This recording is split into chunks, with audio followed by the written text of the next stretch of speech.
ஒன்றுமே புரியல. சரி ஓகே, இந்த வாட்டி எனக்கு தெரிஞ்சு போச்சு. இதுக்கு மேலே நம்ம வந்து கழுத்தை ஒழுங்காக பிடிக்கலன்னா இவர் நம்ம கழுத்தை பிடிச்சிருவாரு.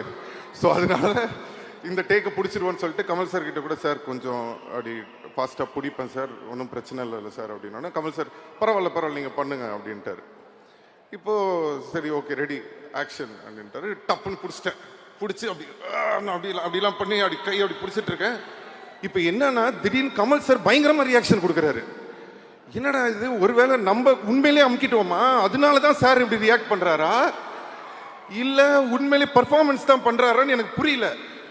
அவர் ஒன்று இப்படி ஏதோ ஒன்று பண்ணுறாரு. எனக்கா ஐயோ இப்போ விட்டோன்னா மணி சார் திருப்பி ஒன் மோர் கேட்பாரு, உண்மையிலே அமுக்கணும்னா கமல் சார் கோச்சிப்பாரு. என்னடா பண்ணுறதுன்னு 1 செகண்ட் ஒன்றுமே புரியல. அதுக்கப்புறம் அப்படியே கொஞ்சம் லைட்டாக அப்படி இது பண்ணி முடிச்சதுக்கப்புறமா அந்த சீன் ரொம்ப நல்லா வந்தது. சாரி கமல் சார், கொஞ்சம் உங்களை அப்படி பிடிச்சிட்டேன்னு நினைக்கிறேன், மன்னிச்சிருங்க. எல்லா காரணமும் மணி சார் தான். So love you.